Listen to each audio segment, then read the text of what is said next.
Our brain evolved for survival, not slack. It craves clarity, focus, and purpose. But today's workplace feeds it distraction, overload, and pressure. The way most teams work today, it's not just unproductive, it's neurologically hostile. Constant pings, surprise tasks, back-to-back meetings. We've built systems that fight against the brain's core functions. And most managers make it worse without even realizing it. Aligning leadership with brain science unlocks better decision-making, enhanced creativity, stronger motivation, and greater team trust. It will take me hours to holistically explain everything, but here are the 5 ways that brain-smart managers can quickly make this a reality. Multitasking is a myth. Focus is fuel for our brains. 98% of people can't effectively multitask. There are only 2% who we can call supertaskers that actually manage without any performance drops. One of the things that multitasking actually does is, because of that switch, our productivity drops anywhere between 20 to 40%. Those switches are going to cause delays in our mental capacity. When we switch from one task to another, our brain, our prefrontal cortex, our thinking brain actually needs to switch as well. And this actually causes the loss in productivity. So I was in IT and I was running my own project and also my own department. And with that came a few developers as well. And the one thing that was clearly evident based on the data, the time that the developer spent in a specific task, was that they finished their tasks around 20 to 40% faster if they were only focusing on one task, and one task only until they actually finished that task, and then they moved on to another task. It actually uses a lot less energy when our brain is actually only focusing on one specific task. What happens when we try and multitask is that our brain cannot process the information of 2 or 3 tasks at the same time. It can only focus on one, and it's going to be just switching. Maybe 1 minute task 1, the second minute task 2, the third minute task 3, and then it's going to be repeating over and over again. And that productivity is going to be lost because our brain cannot just focus on one single thing. So what can you do as a manager to make sure that multitasking isn't an issue in your team? You want to enforce monotasking. Block out specific focus times for your team or for that specific task. And don't let your team work on anything else apart from that task until that task is done. If anything urgent comes from your manager or somebody else that, we just need to do this task right away because it's critical, it's urgent, push back on that. Why is this task so critical, so urgent that we need to do it right now? And if we haven't met yet, hey, I'm Blaž. I've been leading teams since I was 18, and currently I'm helping new and prospective managers and leaders maximize their leadership and career potential. And the other thing that you can do as a manager is that you have to communicate deadlines. Because communicating deadlines is going to make sure that everybody knows when a specific task is due, so that their brain energy is not focused on, is today the deadline? Is tomorrow the deadline? I never know when my manager, aka you, is going to determine that that's the deadline, that person is just going to come in and say, hey, I need this in 2 hours. Then the brain is going to go haywire and nothing's pretty much going to get done. Or if it's going to get done, it's going to be a crappy work, crappy task done. And they're going to have to be repeating it over and over again until the task is actually done the way you want it to. And that's going to waste more time. And it's going to be a loss of productivity and a loss of everything else. Your team doesn't need to hustle harder. It needs a clear headspace, a clear direction, and clear tasks that need to be done at specific dates and times. And it's up to you to provide them with that.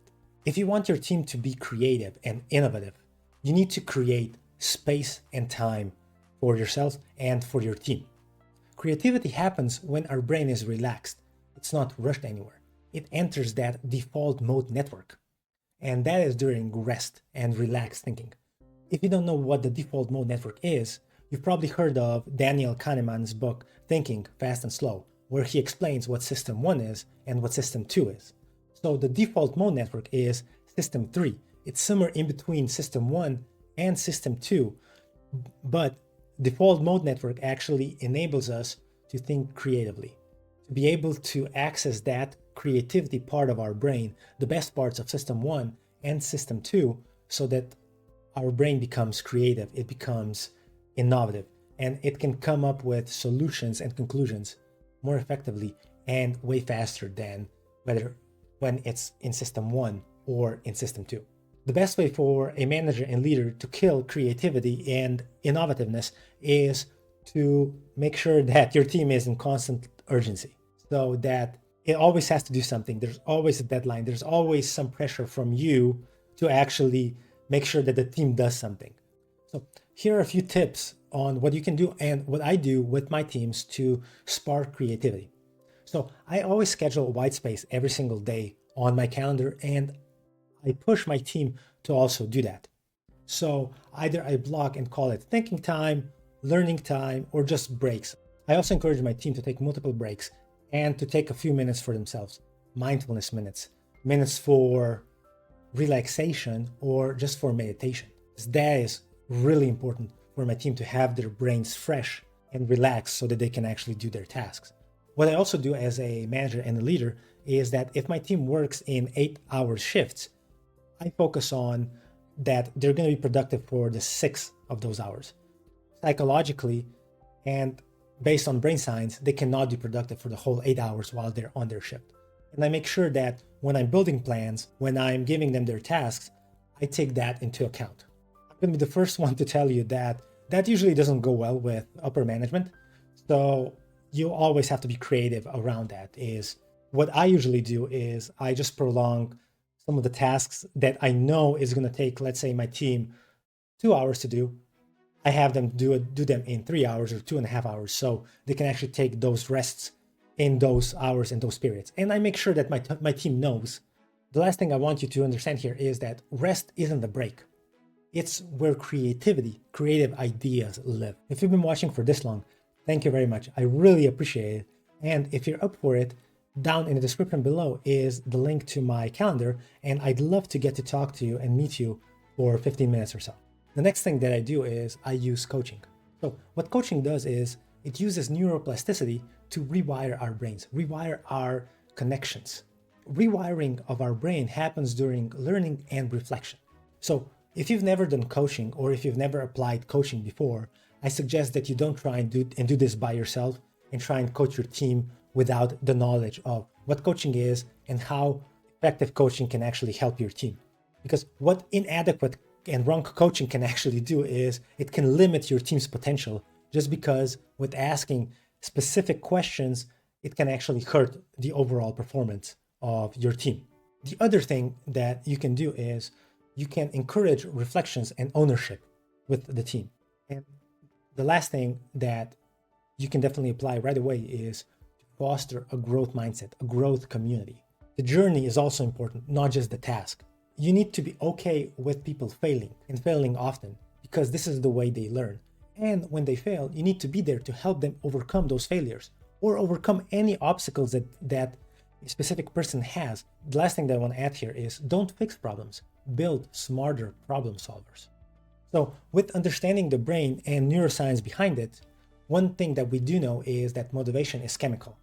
It's not just charisma. It's not your charisma that it's going to be creating motivation for your team. And those fake it till you make it moments and just the fake motivation that some managers just hilariously apply is not going to work. It's going to backfire tremendously. Because when you're motivated, you get the rush of dopamine, which is the brain's rewards neurotransmitter. And it generally spikes with 3 triggers. It's of the sensation of progress. It's of meaningful purpose and the sense of autonomy. The dopamine reward system is actually going to collapse if there's going to be external pressure. Some pressure is actually fine, but the external pressure that I'm talking about here is that fake pressure that you're just trying to push your team just because you think that the team needs those pressures to provide their best work. It ain't happening. So here are the 3 things that I do, and I also advise you to do with your team when you're managing and leading them. It's recognize the effort, even small wins. A small win for you may be actually a big win for the person. Don't pressure each and every team member to announce their wins. Just pressuring a person to actually announce that, hey, you need to tell me 3 small wins or 3 wins of the week is going to be putting that undue pressure and that BS that a person is just going to become mechanical. If there actually is a win for that person, it's not going to be as relevant as it would have been before, because they're always going to be on the lookout for that win so that they can present it to you as a leader and manager. And the last thing is that I let my team own their tasks, their workflows, and their methods. So in essence, I'm not micromanaging them. I'm giving them guidelines, I'm giving them a purpose, and then I step back and I see them shine in their full potential, in their full amazingness of who they are. And when it comes to micromanaging, I have 2 videos that are going to pop up somewhere over here that you can actually check if you want to understand what micromanaging is and how to actually avoid it.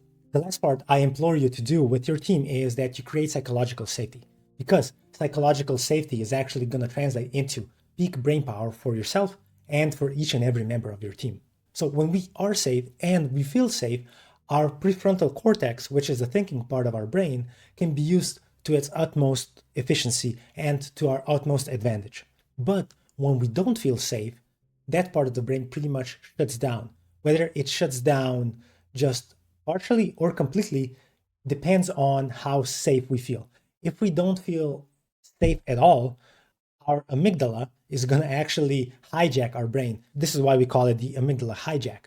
And what's going to happen is there's not going to be any communication between our conscious, aka the prefrontal cortex and our thinking brain, and our subconscious, aka our amygdala and the rest of our brain. We're going to be walking and we're going to be doing everything on autopilot. This is where system 1 comes in place. And we actually will not know anything what's happening.